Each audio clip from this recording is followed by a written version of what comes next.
in Baysville, Ontario.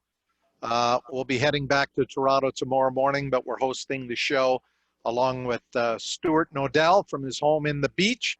I'd like to wish everyone a happy Thanksgiving. I know we've got a few folks on from the United States. I guess it's Columbus Day today. Their Thanksgiving doesn't happen for a few weeks. And again, if you'd like to hop on the Q&A section there and share with us your thoughts here on Thanksgiving Monday here in Canada, what you're particularly thankful for. It could be a person, it could be a race organization that pushed ahead, it could be something in general, and we'll share with the rest of the folks who are online here this evening. We're going to have Ken McAdam on the show to sort of recap the SOAR series and talk about some of the protocols and procedures and what he learned racing and having to deal with COVID this season, and what adjustments, changes he might be looking at making for next season. And we also hope to have Kevin Elliott on here shortly. Kevin, of course, the head of Championship Cup Series and the American Sport Bike Racing Association.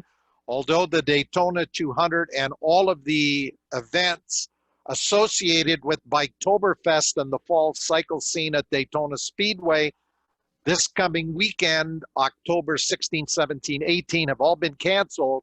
Kevin Elliott is still pushing ahead with the CCS and the ASRA races being run at the Speedway, but without fans. And we'll get into that schedule and the whole procedure. And I think Kevin has just joined us. But before we go to Kevin McAdam of SOAR and Kevin Elliott with the CCS and ASRA, we're going to run through some of the racing that took place this last weekend, as well as some other news that has just come out literally earlier this afternoon about the CSBK television shows. So Stuart, over to you.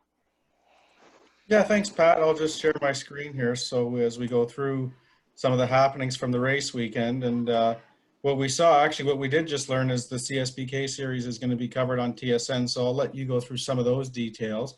But in the world of racing this weekend, we had MotoGP at Le Mans, and Danilo Petrucci won on the Ducati over first time for a podium for Alex Marquez, finished second, and Paul Espargaro on the KTM finished third. It was obviously a wet and dreary weekend for them, tough conditions, but the championship's really close still, and Fabio Quartararo is in command of the championship right now. I think in all likelihood, Stuart, they're going to go right down to the final round before that championship gets decided. It's been a bit of a topsy-turvy MotoGP in 2020. Yeah, for sure, Pat. And second in the championship, Joan Mir. So looks like it's going to be a new champion regardless, since Marc Marquez is on the sidelines. Then we had a big weekend at Moto America. They raced, they were racing, I'm losing my train of thought here. Indy on the road course. Brickyard. That's right, the Brickyard on the road course. So Cameron Beaubier did secure the championship, which I think is a bit of a Captain Obvious statement. But we had some new, Bobby Fong won a couple of races this weekend, and Lorenzo Zanetti won on the factory Ducati. Yeah, Beaubier did what he had to do to wrap up the championship. I think Fong was very hungry for some more wins, and he was able to win 2 of the 3 superbike races there. The Italian rider who was brought in here to replace PJ Jacobsen on that Ducati, they debuted a brand new World Superbike factory Ducati that was modified for Honus Superbike rules, and he was able to get one of the wins. A couple of other notes on the Superbike races there. In one of those, Alex Dumas, who's back racing, had a solid 8th place finish. He finished 13th in the other Superbike race. But his focus this year, of course, has been the Stock 1000 class, where he was very much in the hunt for the championship until he had that crash in a Superbike race at the Ridge in late August, broke his arm. He's come back in 6 weeks and turned in an absolutely brilliant ride in the stock class to finish fourth, just 5/100ths of a second away from grabbing the podium. So good to see Quebec's Alex Dumas, just 19 years of age, back racing, and now Moto America gets ready to go to WeatherTech Raceway at Laguna Seca. All of the championships in all of the classes have been wrapped up, but their final race will be at Laguna Seca in a couple of weeks. That's the 23rd, 24th, and 25th, and they'll have 3 Superbike races on that weekend. Yeah, that's right, Pat. And I guess just to round out some of the other classes, as far as championships go, I think a congratulations has to go to Richie Escalante, who's the first Mexican rider to ever win an AMA national championship. And he's had a dominance performance. He has 13 wins this season. So he wrapped up the Super Sport Championship over Sean Dillon Kelly, who was, you know, considered a real class favorite in that class. So it was an exciting season of racing for them. Now they have one more round left to go, I guess, for bragging rights. Escalante, 25-year-old from Mexico City. Last year he was 5th in the championship, but at the very last race in Super Sport last year, he finished on the podium, got a 2nd place finish, and that, I think, gave some indication that he was going to be one of the championship hopefuls. And the win on the weekend, 2 wins on the weekend, took him to 13 Super Sport victories this year. That championship wrapped up nicely by Escalante. Yeah, and then I gather now in Stock 1000, Cameron Peterson's won that championship. That's all locked away as well. Yeah. Alex Dumas dropping to 6th because he missed a couple of races, but I think he's got a shot at catching Stefano Mesa for 5th in the overall championship. But I think he's proved this year that he does have the pace. I think he needs a little bit more time on the big bike after winning the Junior Cup and the Twins Championship. So we'll see where he goes in 2021, but good to see him back racing again. Definitely. And then coming up next weekend, it's going to be the final round of the World Superbike Championship at Estoril in Portugal. So it's really a 2-horse fight there. It's Jonathan Ray seems to have command of the championship with the Kawasaki, but Scott Redding's there. If Scott Redding can find some consistency, I think he's got a shot. But he's had a few get-offs this year, and that's, I think, hurt him in the standings. Yeah, Ray's got a 59-point lead, and you know, he could just go there and cruise to the championship, but I don't know if he's going to be thinking that way. I think he's going to be looking to try to get a couple of more wins. But there's been some great racing in World Superbike this year. You know, we said on an earlier show a few weeks ago that hopefully at some point we'll be able to see a World Superbike round back here in Canada with a bit of a North American swing with maybe a round in the United States as well. Yeah, that would be awesome. And then we had the American Flat Track running down in Charlotte this past weekend.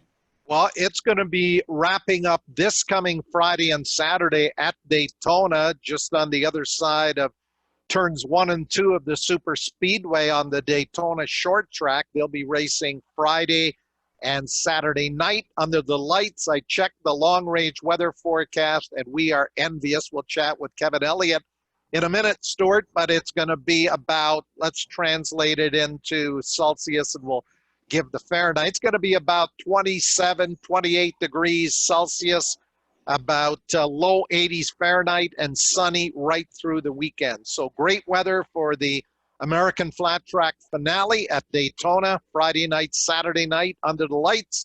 And then, of course, great weather for the CCS and ASRA Race of Champions weekend coming up at the Speedway. But this past weekend, there were 2 half-mile races scheduled for Charlotte.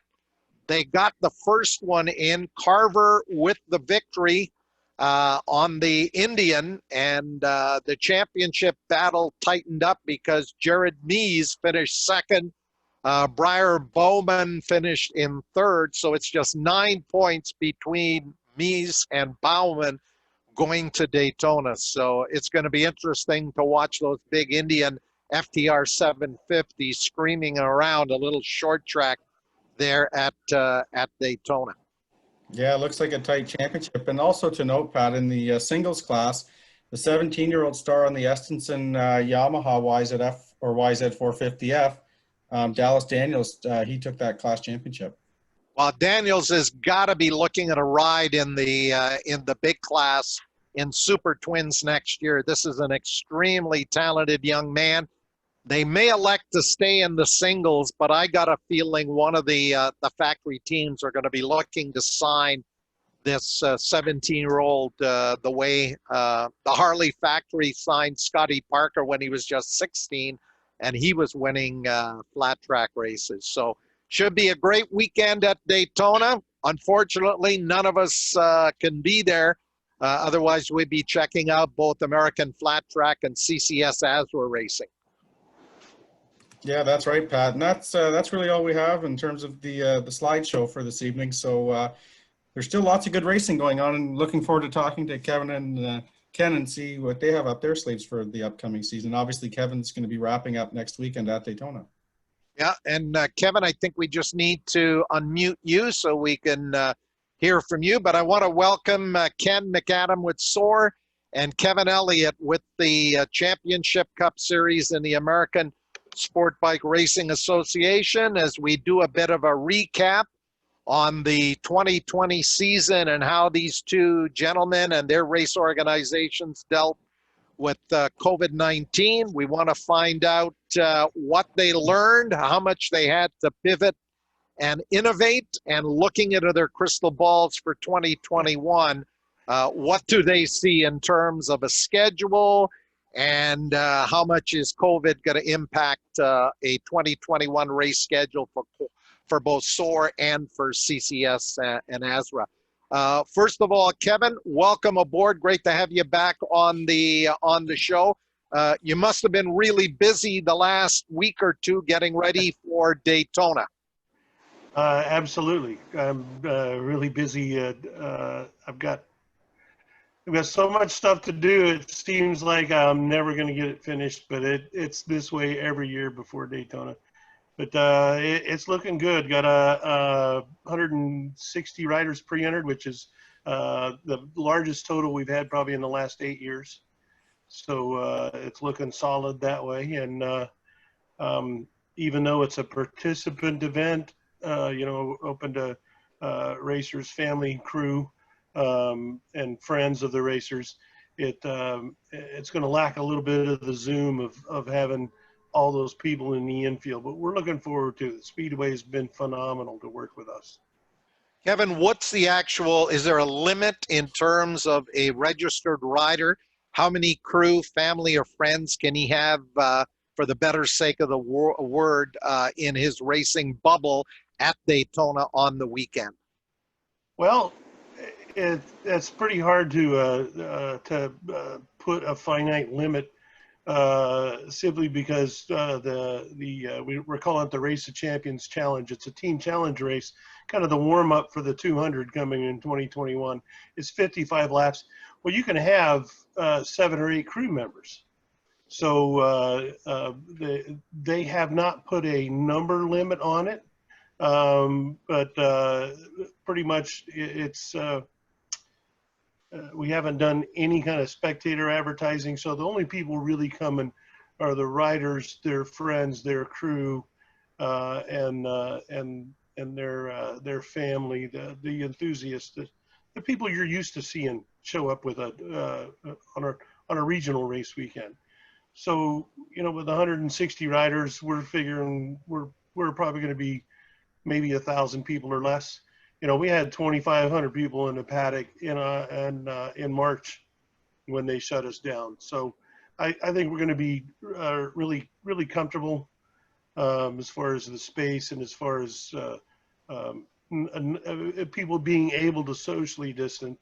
And we're striving to make sure that everybody understands that we're still at the whim of the local government and the Speedway itself. And so far, everybody's been really good at working with us. They like what we've been doing at the other races, and they think it'll work just fine here. When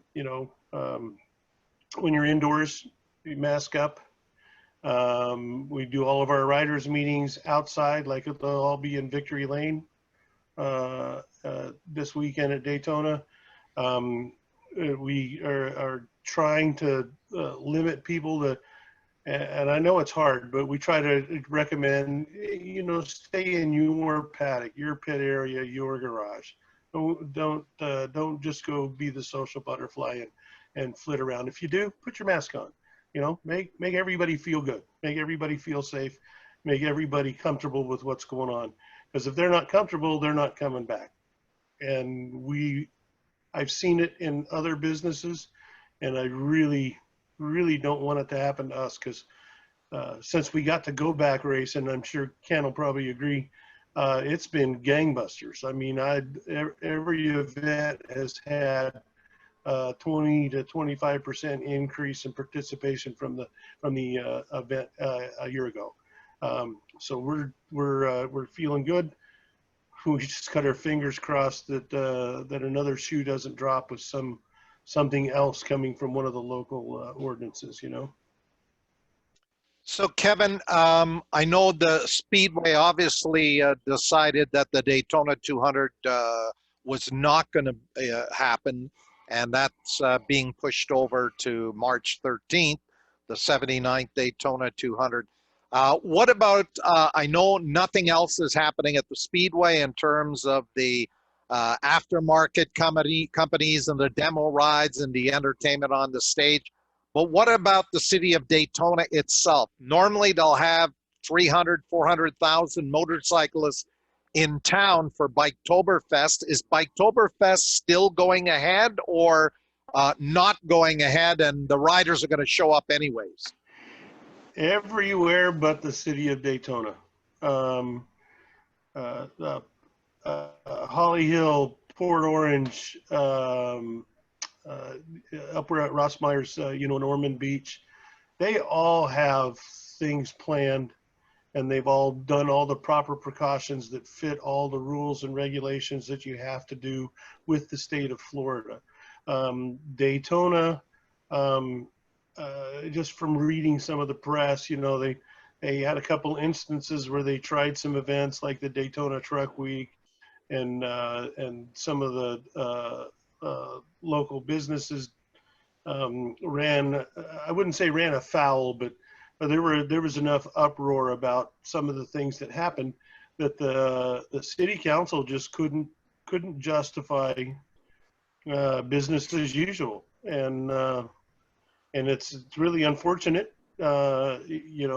It's gonna send some people to some other places, and we're gonna do our best to make sure that at least as far as the racing family goes, flat track and road racing, that everybody feels comfortable and they have a good time at the Speedway, and they'll be enthused and ready to come back in March, when hopefully we get to try that AFT Daytona 200 doubleheader again.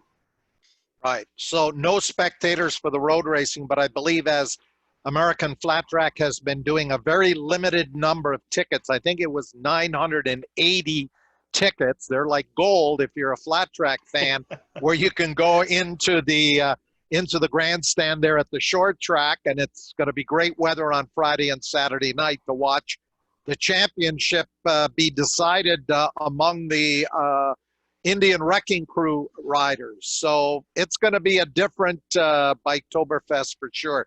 I want to come back to you a little bit later on, Kevin, and talk about what you've learned running at Blackhawk and Summit Point and all these other racetracks that you're applying to Daytona. But let's bring in Ken McAdam with SOAR. Ken, I finally was able to get out to catch a SOAR race last Sunday. It was like 45 degrees and what's that, about 7 or 8 degrees Celsius, and rain most of the day. But I saw some pretty good racing, and we had the main combatants with just a great Pro Extreme 600 race at the track. What has it been like for you going back to March, where you were pivoting, trying to see what kind of a schedule you can put together, and lo and behold, you get a series with 6 rounds, no issues from what I understand. A handful of tickets, I think, were sold for the last 2 or 3 rounds. I think 100 is what you were permitted to sell. On a scale of 1 to 10, how did the series go for you as the guy organizing and heading it up with your team? Well, in the case of being able to operate at all, I would give it 11. You know, I would have liked to have been doing some other things that I wasn't allowed to do. So in that case, I'd give it a 6. But as Kevin said, our numbers were amazing this year. We were at least 25 to 30% higher up until last round. Last round was pretty bad. And I must say, you rocking those shorts in 40-degree weather, you're a better man than me, Pat. Well, they heard Gonzalez was coming out to Grand Bend with his shorts, and they headed for the hills. Ken, what, as you now are in your off season, planning for 2021, talking to the people at Grand Bend Motorplex at this early stage, and we don't know where COVID's headed, when we're going to have a vaccine, where we'll be by next May at this point, but look into your crystal ball and give us best case scenario and worst case scenario for 2021 as far as the SOAR series goes. Well, just like this year, we're planning for a full 6 rounds. We're gonna plan for our normal season, unless something happens that messes that up. That's our goal. Last week, the owners of Grand Bend, Paul Spreet, sent me a tentative schedule for the next year, which is workable on my end. I'm going to wait for it to firm up before I can release it. Shouldn't be very long. But yeah, I'm going to plan for a full season. This can only, at this point, in my opinion, is going to improve. This year we rolled the dice. We got extremely lucky on how it played out. When I was driving back from Kevin's event at Daytona, I was there in March. I was really worried on how we were going to make this work, or if we could make this work, or what was going to happen. The doomsday guys were going full swing, and they were shutting stuff down. Borders were shutting down, stores, this, that. And I'm like, oh, geez, where's this going to play? I held out to the very last minute. It's a benefit of being a single person making a decision. So I just held off, and as it worked out really well, coming right up close to the beginning of the season. Colin and his crew called off the national series. That opened up a weekend at Grand Bend, basically bought us 2 weeks. So I was able to move my practice weekend into my round 1, and I was able to move my round 1 into the national weekend. And it basically just bought us a little breathing room. And after we got off the second round, the province, eased up a bit on the restrictions, and we were almost able to operate normally. I feel for Kevin. I mean, he's dealing with multiple governments in multiple states and multiple cities.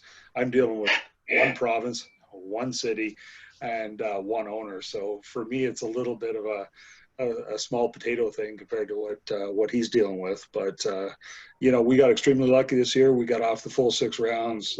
Our season ran as normal as it could, and I expect next year is going to be better.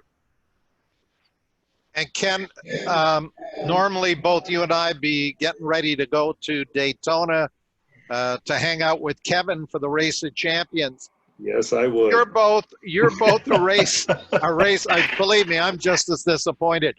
You're both a racer and somebody who runs a race organization. When you go to Daytona in October, and you have for a number of years now, are you there just to race, or are you there observing, maybe trying to pick up some ideas that you see Kevin and the CCS and ASRA series doing that says, hey, that's a great idea. Maybe we can incorporate that into something that we do up at SOAR. Are you wearing 2 hats when you're down there? All right. Well, let me put it this way. I go in there strictly as a racer, but I am certainly not above stealing ideas should I see some that are stealable. But no, I go there as a racer. I've raced there a bunch of years. I took many years off, a decade.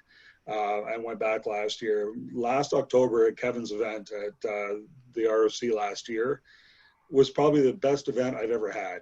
not because of my finishing or anything like that. It was just strictly, I went there, I put gas on my bike, I had a cold drink, and I raced motorcycles, and I just totally enjoyed the event. And it was so nice to not have to do anything and not have people coming up and complaining or asking me questions. It was just, I was just another guy on a bike, and I enjoyed the hell out of it. Yeah, I'm totally disappointed not to be back. Kevin and I've already spoken about this. Totally bummed. But my entry has already moved to October or to March, and I'll be there in March. Hopefully they let me cross. All right. Kevin, did he come up to you and complain last October at all? Oh no, he was very polite, and I can tell you, I've never had a good idea myself. I have stolen it from somebody else. So I'm 100% behind you with that, Ken. There's no way in the world that you can come up with some of the stuff that we end up doing that works, unless you borrow it or steal it or however you want to put it from somebody else. So yeah, I do every time I do the Busman's Holiday and I go to somebody else's event and just observe. It's you see stuff that they're doing right and stuff they're not doing right, and then you compare it to what you're doing, and is it something that makes your series better? Hell, take it and run. I mean, that's the way it works. So Kevin, yeah, we're looking forward to Ken coming back. All right. And Kevin, we're going to get into some other questions about pivoting and some of the things you learned running at all those other various tracks in different states. But I want to go to Stuart Nodell because I know we've got a bunch of comments and maybe some questions earlier for those who have just joined us on Track Announcer's Notebook. This being Thanksgiving in Canada. If you can hop on the Q&A if you haven't already, and just let us know something you're thankful for, either in the racing world or just in general. Stuart will share it here as we go through the hour. So Stuart, what have we got there in the Q&A, and then we'll go back to Kevin Elliott. Yeah, thanks, Pat. Mostly in the Q&A, we've got people just being thankful for their health, family, and friends. Some are thankful for living in Canada, and then some of our American friends are thankful for that today's Columbus Day, excuse me, and that also that Kevin's hanging in there and running the best club racing in America. Okay, Kevin, let's talk about some of your other events. Daytona, of course, is the big one for you, both in March and back in October. But the Championship Cup Series and the American Sport Bike Racing Association, which is sort of your four-class semi-pro series, if you will, because you'll see some of the names in there are also running in Moto America. Take us through when you were able to start back up. I think it might have been at Summit Point in West Virginia, and I know you ran at Blackhawk and some of the other tracks. Take us through that journey from that March 13th at Daytona where everything was shut down and the Daytona 200 canceled and moved to October 17th. Take us through what you had to contend with. I don't like to remember that day. That was pretty contentious. We'll always remember that day. Yeah. We literally had some riders so upset that the sheriff's office was standing by outside the riders' meeting.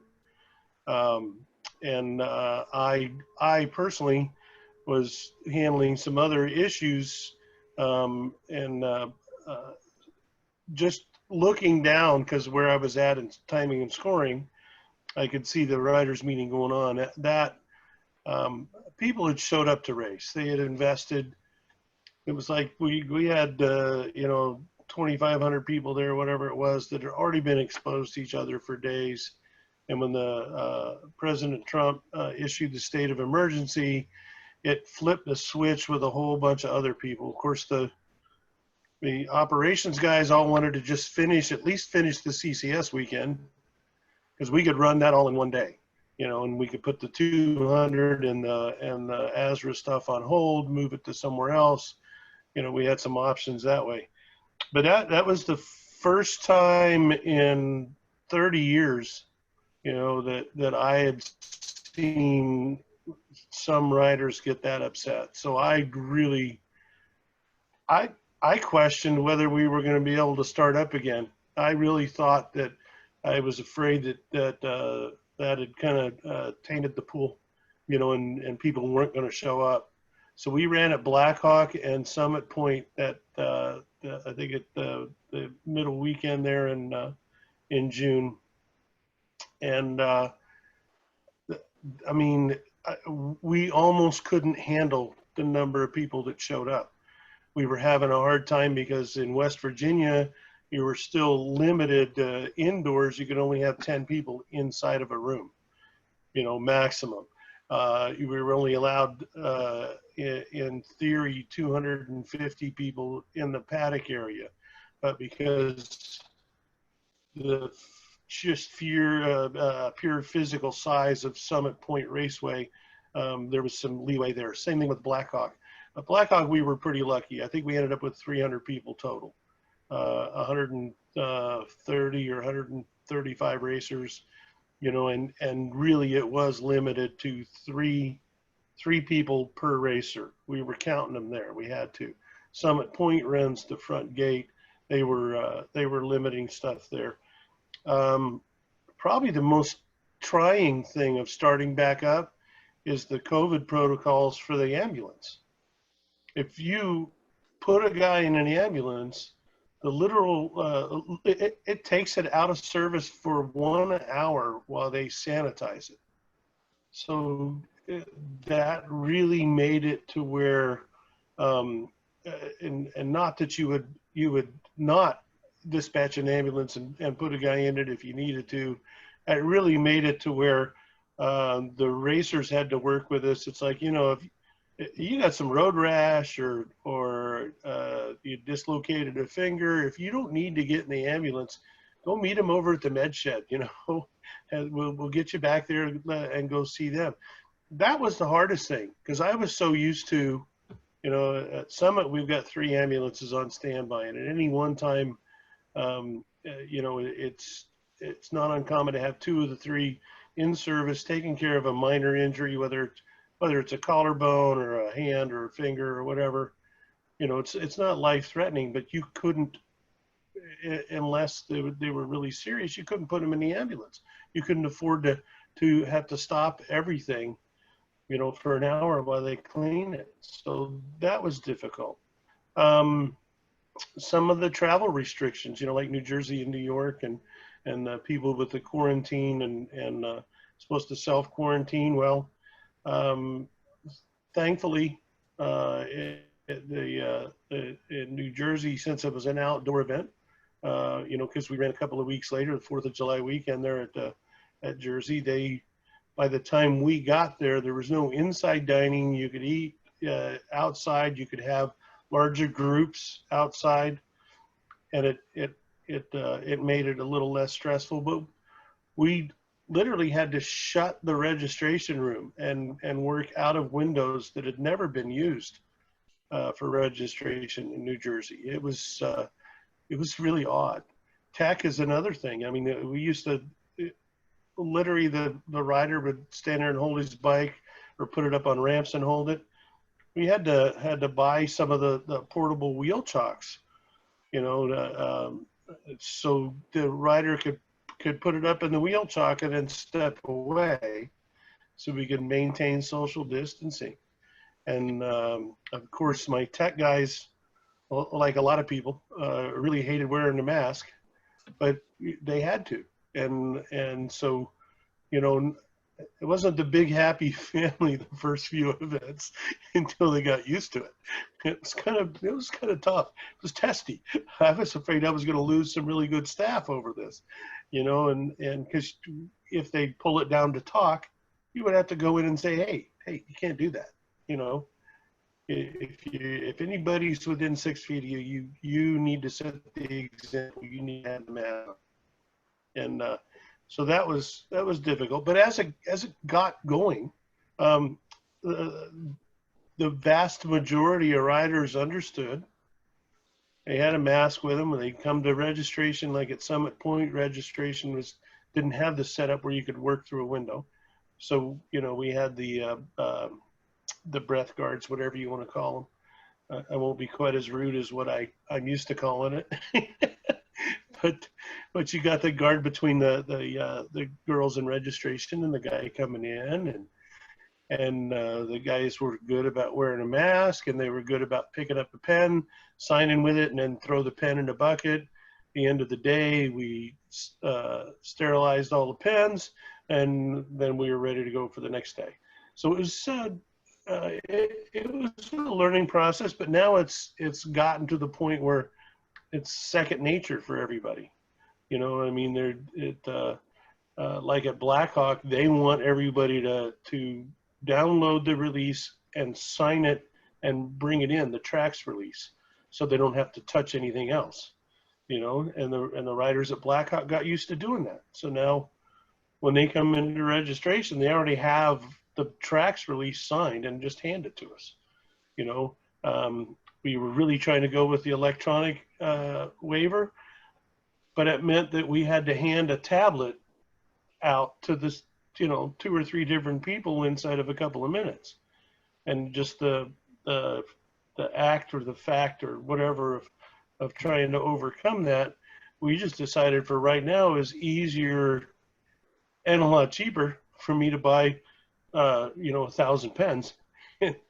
Every time somebody picks one up, they use it and throw it down. So then, like I said, all that kind of smoothed out.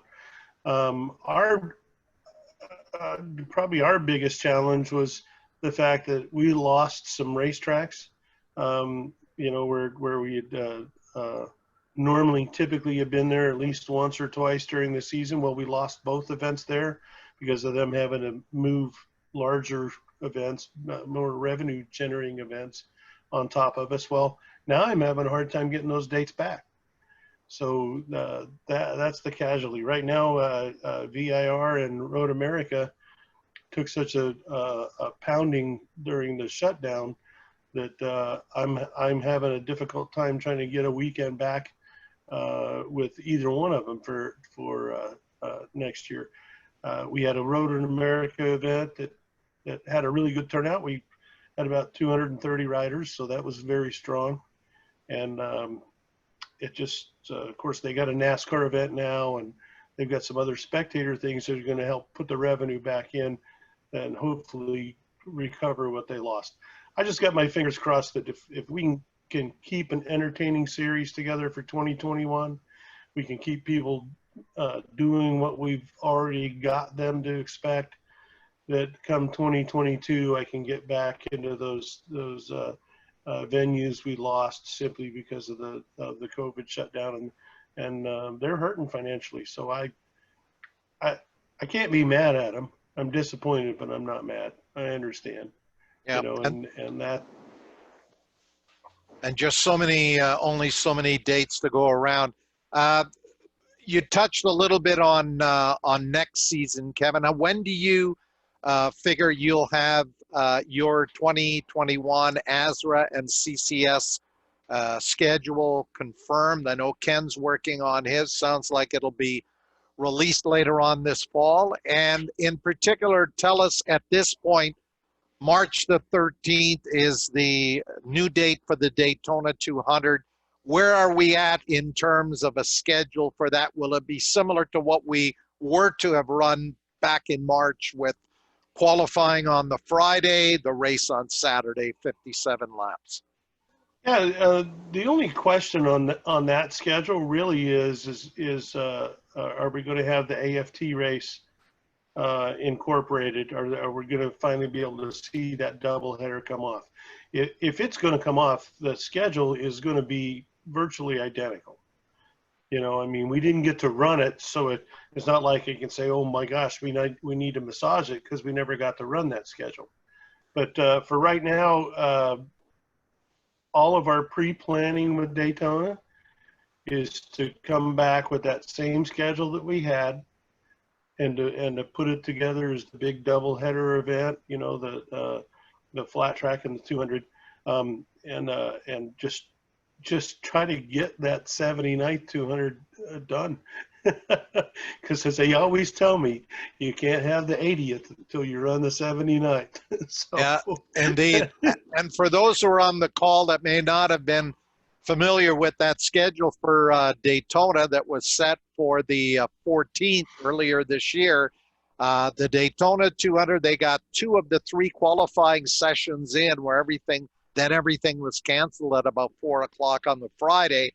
And then that Saturday was to have the Daytona 200 run in the morning, a bit of a changeover, and then the American flat track practice qualifying in the afternoon. And they were going to run the Daytona TT under the lights at the Speedway. And there was just so much interest in just an amazing doubleheader with the 200 early. I think 11 o'clock was the scheduled start, and then the Daytona TT at night. But, you know, this year, no Daytona 200, and the American flat track race is going to be 2 races on the short track off of turns 1 and 2 of the super speedway. Let's go to Stuart Nodell to see if we've got any further questions or comments in terms of what we're thankful for on this Monday, Thanksgiving Monday here in Canada. Stuart? Yeah, thanks, Pat. We do have a couple in here. So Steve Smart, he's thankful that his family's safe and he was able to get in 3 races at Shannonville with the VRRA on Labor Day weekend. And he's also thankful to be living in Canada. So that was great news from Steve, and that's what he's thankful for.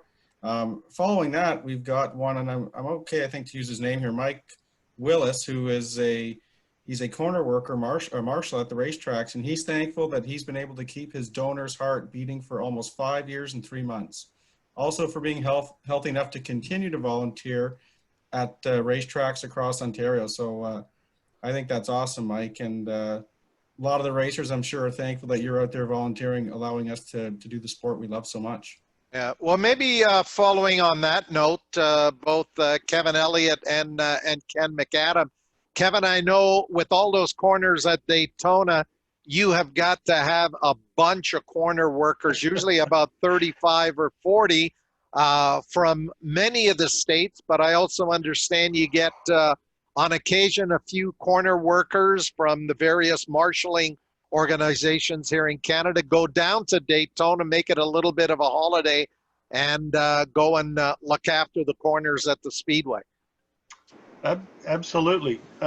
We probably have, we use 32 corners is 32 safety crew is our minimum that we want to have. And we typically do have about 35.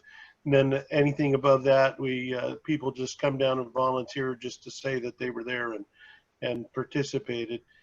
And we probably have a contingent of somewhere around 10 or 12 that come down from Canada, and they're all good people. They've been doing this with us at least for the last 10 or 15 years.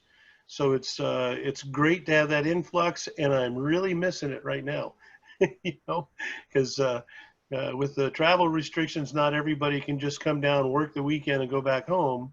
So it's put us in a little bit of a spot of trying to make sure that we have quality safety crew out there. And at Daytona, it's really important that we do, because it's a big place, and nothing is ever normal as far as an incident. It always seems to be spectacular, and you really got to have people who first and foremost are very calm, can communicate, let you know what they see and what's going on. And we've really been impressed with the people we've had the last few years. And the guy that's still doing the working 5 years after having a heart transplant, my hat's off to him. I'm so glad that at least he gets to continue to do something he loves. That's pretty awesome stuff.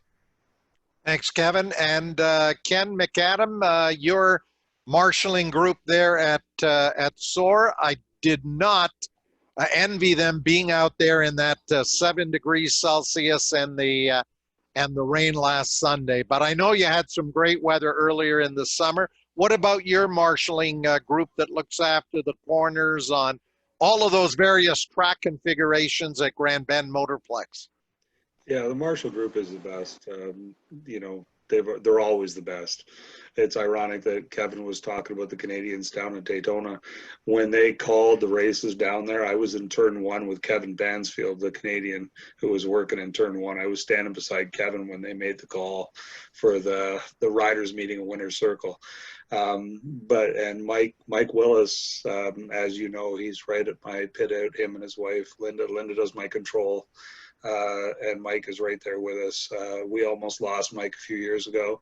He got his heart, and you wouldn't even know if you met the man and you didn't know him before, and you would never guess that he is working with somebody else's ticker. So, you know, the marshaling crew is the best. You know, we work primarily with Grand Bend staff who are marshaling corners for us. We get an influx of people that come in here and there to volunteer and work for us, but you can never have too many marshals, and that's where I started.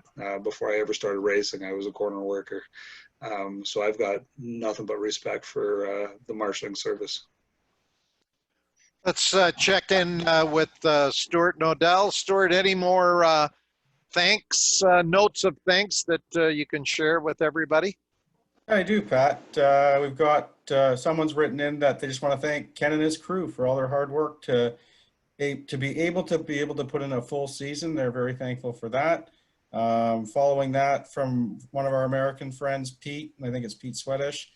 He's wishing everybody a happy Thanksgiving from the States. And I guess the one thing I would say to that, the one thing it seems is that Americans actually do Thanksgiving way better than us, and they sort of shut down the week to have a proper feedback for a long time. So in saying that, I think we could tie in Henry DeGau his comment, and of course their big thing is, and I guess it's geared towards Kevin, since he's now in South Florida, is he a Dolphin fan instead of the Cowboys, originally being from Texas. So I think that's kind of ties in the U.S. Thanksgiving. And then the other question for you, Pat, is who's going to replace you in the tower for this coming Daytona? Well, with no fans, there really isn't a need for public address. Kevin could probably fill us in. My announcing cohort, Richard Chambers, I think is going to stay put in California. I know Kevin's got some fine people who do the paddock PA, but Kevin, what's happening PA-wise there? Is Kenny Abbott coming in to at least do some commentary for the crew and the racers and family and friends who are going to be there, although there's no official tickets being sold to the event? It is a closed event to the public. Yeah, Ken Abbott's going to come down and help me, and our regular paddock announcer, David Graham, since he's our announcer on the East Coast, and Ken does all of our Midwest events. They're going to work together and trade off. One of them's going to take care of Victory Lane and the post-race interviews for the CCS guys, because they deserve it, you know, and we'll be trying to Facebook Live those guys. And then the other announcer will be up in the tower and trying to give some race calls, because you still, we're going to miss you guys. I mean, you know, Pat and Richard, the way you guys double team everybody, you know, and so we're going to try to keep a little semblance of at least like a normal CCS Azure weekend, with being able to do the Victory Lane interviews and being able to have a little bit of play-by-play. And, you know, it's difficult because we've never had to do that before. The Speedway has always hired a top-notch crew, so we've never had to worry about it before. So we're going to give this one a shot, and hopefully we'll be back to normal in March. Okay.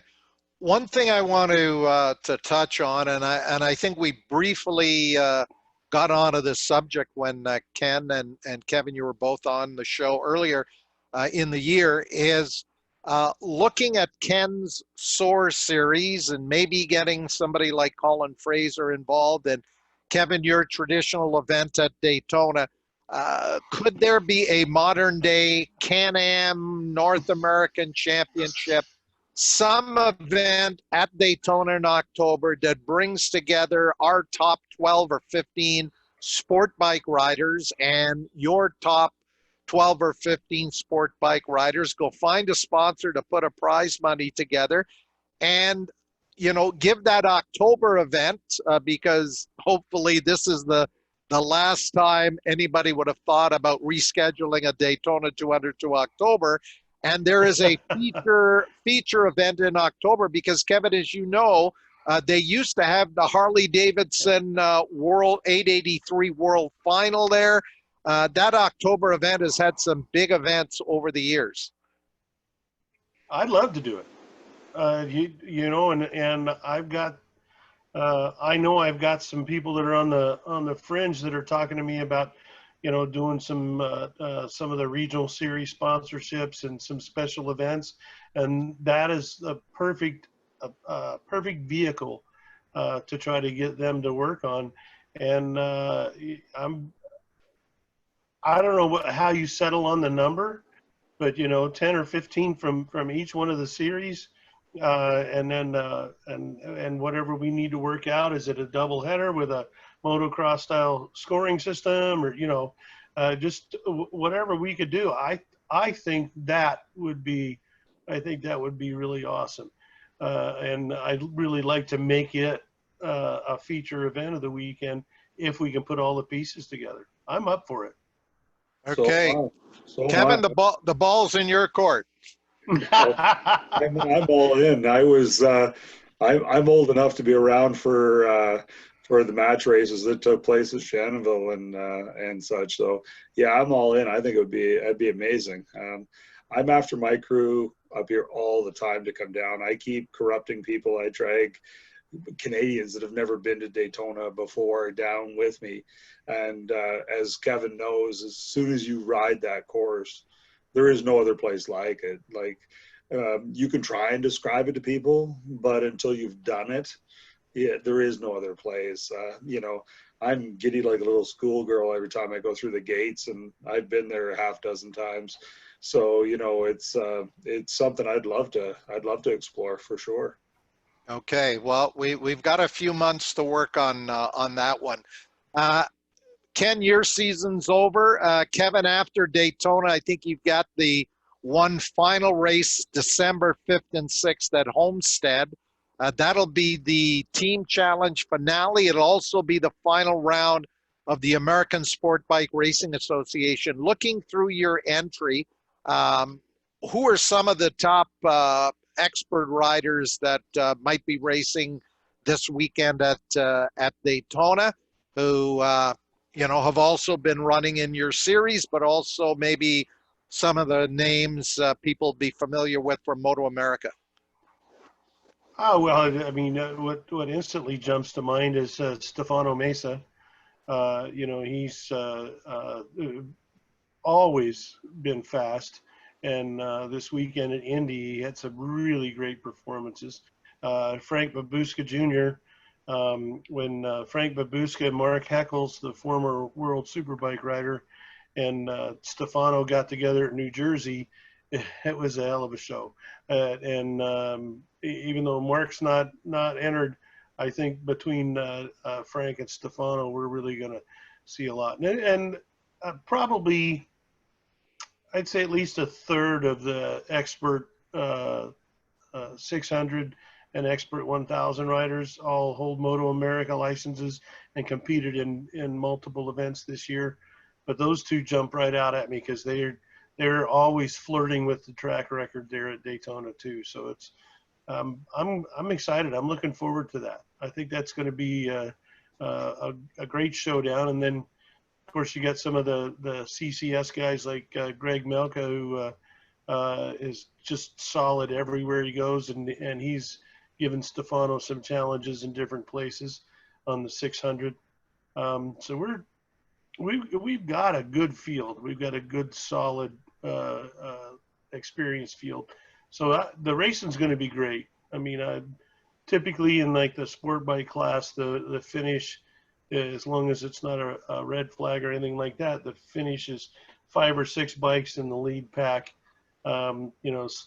separated by less than a half a second, you know, from first to sixth. So those races are great. The super stock, the thousands, that it gets a little spread out simply because you find one or two guys that are just right on that weekend, and if they can break the draft, they get away, and that race isn't quite as competitive that way. But it's starting to shape up, looking really good, because we do allow post entries. They just have to start at the back of the grid, because at the Race of Champions for the CCS events, there's no qualifying in those. You're gridded by order of your regional finish. So if you've got the 5 regional champions, they'll be on the first 2 rows, and then the second places, and then the third places after that. Stefano won't be in the front row for any of those races. He's going to have to start a little farther back because of his other duties, other places. But you get guys like that, and then of course the ASRA races, all 4 of the classes have qualifying. So that is more of a traditional pro race where Saturday morning they're going to qualify, and Sunday right after the lunch break, those feature races will run off as 7-lap sprints. So Yeah, and I think I was going to say there, Kevin, on Sunday, for those people who are going to be lucky enough to be there, in addition to those 4 ASRA finals, I think you've got a total of 12 CCS 5-lap sprint races. So 16 races on Sunday. That's going to be a absolutely jam-packed schedule. But just thinking back to October, there are going to be a few young riders, particularly in the amateur ranks, who are going to be the future superstars, whether it's Moto America or whatever, because having been to Daytona in October, the likes of Kevin Schwantz and Colin Edwards, just a couple of riders who were amateurs when they went to Daytona. This is back in the 80s.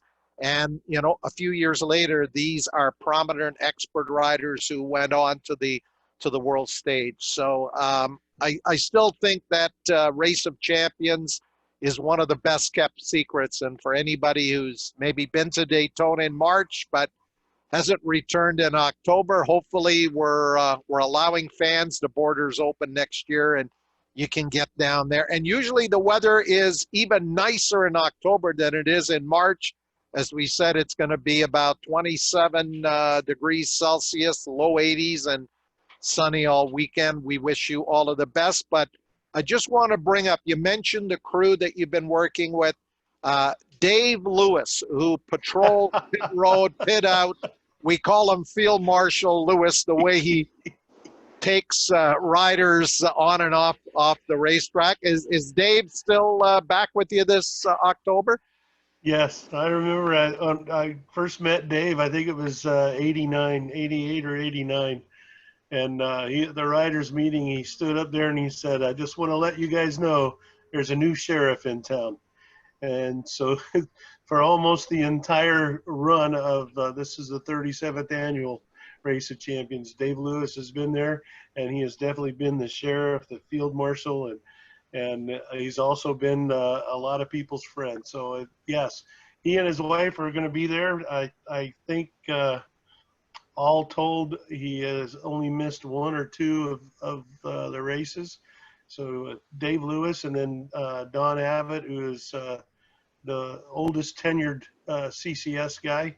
He was there at the very first race that Roger Edmondson ran his Championship Cup Series in timing and scoring. So I'm impressed with the longevity of the crew and the fact that they still love it, and then they still come out. And Dave Lewis is going to miss you, Pat. Yeah, and Kevin, for those who maybe want to hop on, live timing and scoring is on what platform this weekend? That'll be on the www.race-monitor.com.